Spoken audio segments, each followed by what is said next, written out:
El poeta Fernando González Olaechea publicó en el 2004 su primer poemario, Postales.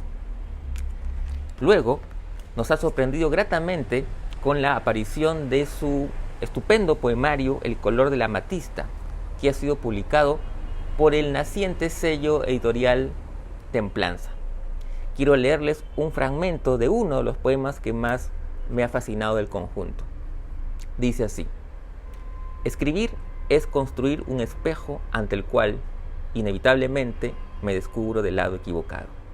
Coloco ladrillo junto a ladrillo, uso mi lengua para formarlos, mis manos para acomodarlos, mi tiempo como mortero.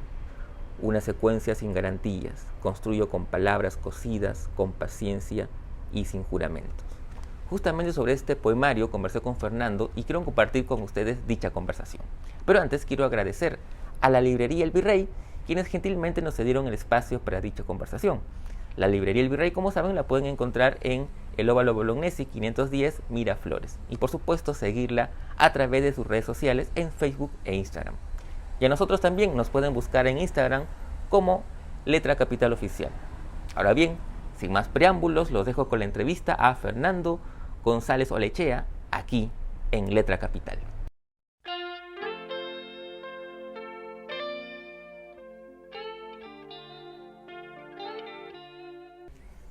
Hola Fernando, ¿cómo estás? Primero que nada, gracias por tu tiempo y por permitirnos esta charla sobre tu más reciente poemario, El color de la amatista, que ha sido publicado por el naciente sello Templanza en una realmente muy bonita edición.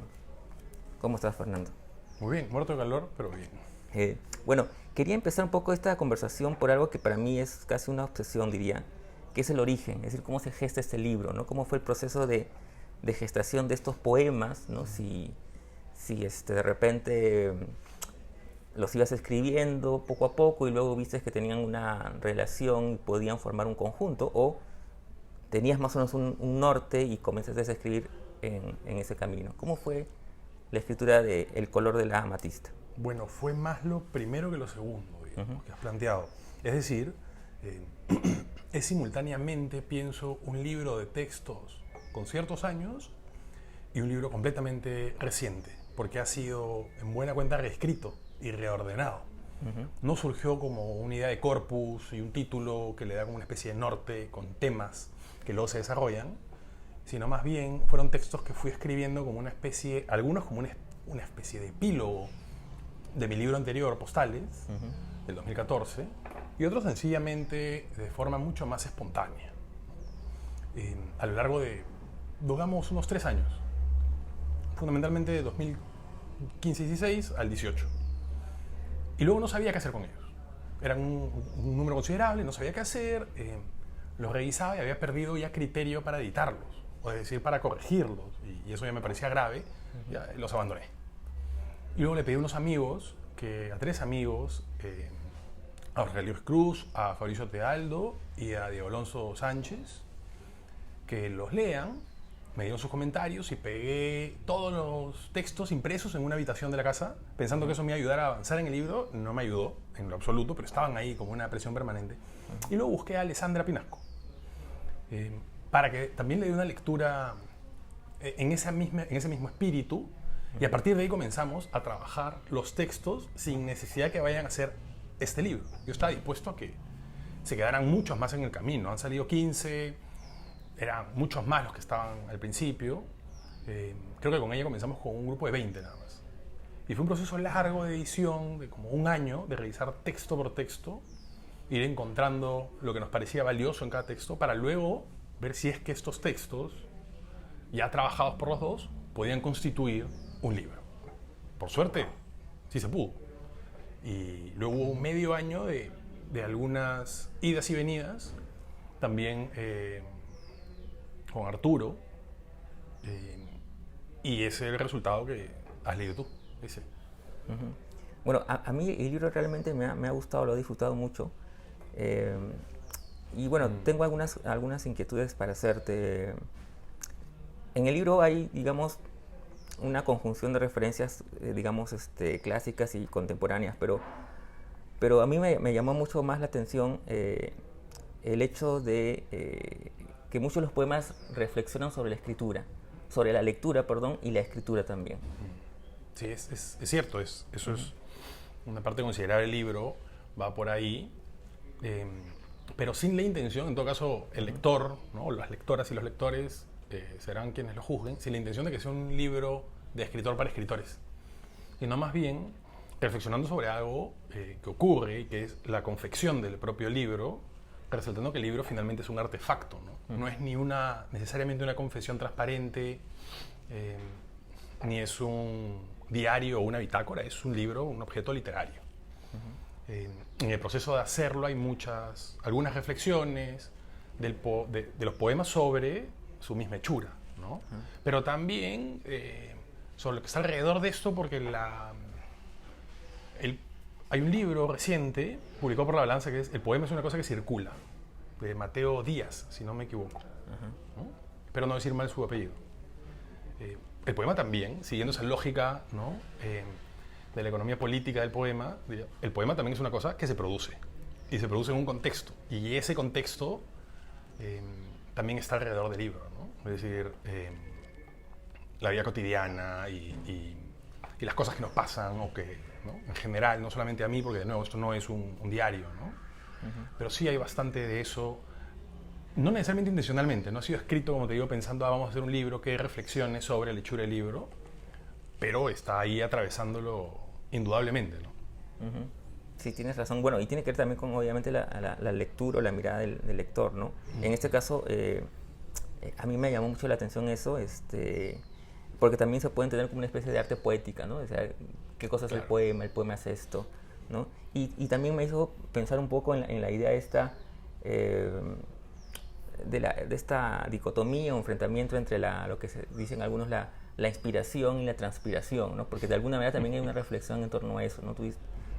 En el poema hay un poema que habla sobre que no es tanto lo divino, sino lo mundano, Claro, en la hechura del poema. Y sí, lo recordé en la presentación del libro, nos acompañó Victoria Herrero, y ella recordó unos versos de Rodolfo Nostroza, de Imitación a Propercio. Yo recordé algo que él me dijo más de una vez, que era: los primeros versos me caen del cielo, son un regalo de Dios, y el resto tengo que hacerlo yo con mis pobres armas, mis propias armas. Y eso es un poco la reflexión que tú acabas de hacer, ¿no? Es decir, la inspiración o lo que se te puede ocurrir en un momento viene acompañada, antecedida y seguida de trabajo, y es trabajo duro, trabajo fuerte, ¿no? Es pesado, y eso creo que también está un poco en el libro, como me comentaba, ¿no? Sí, pues cuesta sacar un libro, sí, sin duda. De hecho, ahora que mencionabas esto de Rodolfo, recordé algo que me comentó, creo que Antonio Cisneros, también refirió sobre eso, ¿no? Que él decía que sí cree un poco en la inspiración, pero que siempre era bueno que la inspiración lo pilla él trabajando.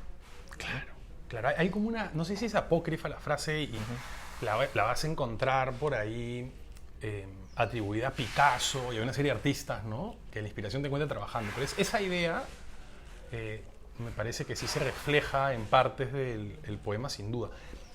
En algún momento pensé que sí me estaba orientando en la producción del libro hacia un arte poética.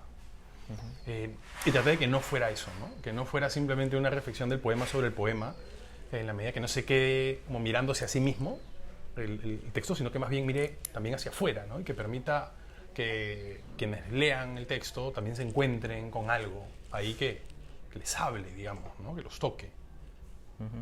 Sí. De hecho, la presencia de Cisneros está en el libro también, ¿no? Sí, yo creo que su presencia está en algún poema, refería directamente, y en otras a manera, digamos, de tributo, con ciertas construcciones, ¿no? Con ciertas formas que adquiere el verso, ¿no? O el versículo, o él trabajaba mucho con versículos, ¿no? Estos largos, que no lo cortaba sencillamente, ¿no? Que eran oraciones que iban hasta donde él decía que terminen, ¿no? Entonces creo que esa presencia está, tú la has identificado bastante bien, creo que está ahí. Después, otra cosa que me llamó mucho la atención, por lo menos desde mi lectura, de repente tú me corriges si es una lectura un poco arriesgada, pero me parece que otro gran tema es el tema de la muerte, ¿no?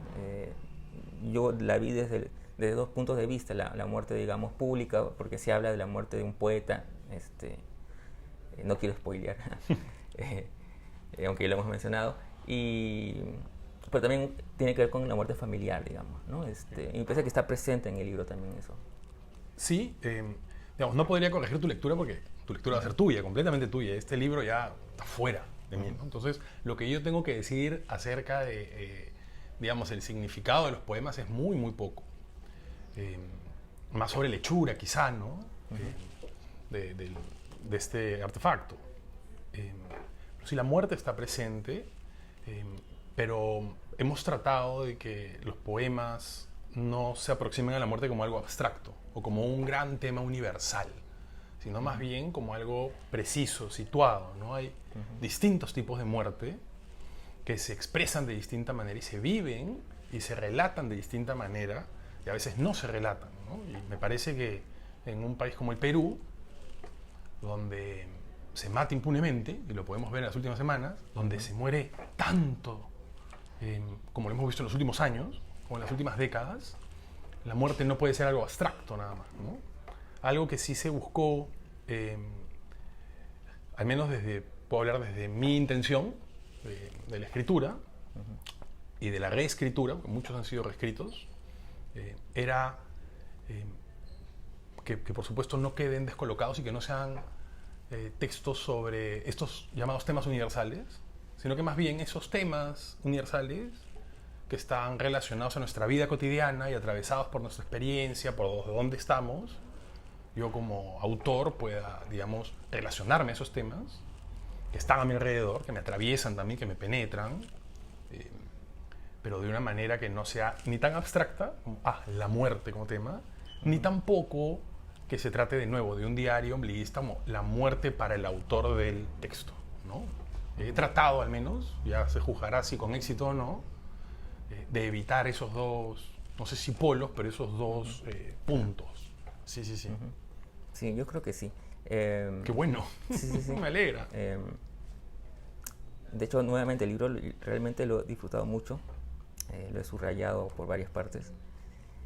Un poco para ir terminando, Fernando, ¿cómo ves este libro?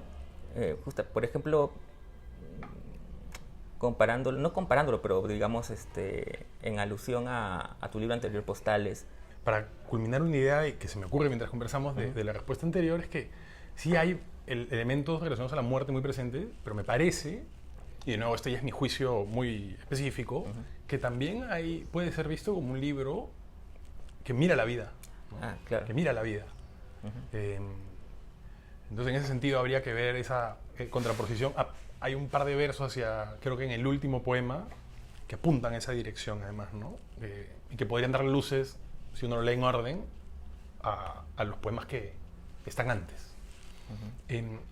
La distancia entre Postales y si esa es la pregunta, implica, creo, un relacionamiento mío con el ejercicio de la escritura poética y de su edición también, ¿no? Y que creo que es que me tomo mucho menos en serio a mí mismo, mucho más en serio el trabajo. Esa podría ser como una primera distancia. En estilo, creo que hay trazas, ¿no? Creo que hay trazas de alguna forma de versificar en Postales, pero creo que está también un tratamiento distinto de la palabra. Me parece que tienen en común no solamente a quien firma el libro, sino la experiencia cotidiana, ¿no? No necesariamente conversacional, o no sé si entraría dentro de la categoría de lo conversacional, pero sí dentro de la experiencia cotidiana que busca ser no ombliguista, no yoísta y yo, sino que desde un lugar de enunciación específico y con cosas que suceden a nuestro alrededor, digamos que en lo cotidiano es donde se fraguan estos grandes temas, ¿no? Y las grandes épicas están ahí.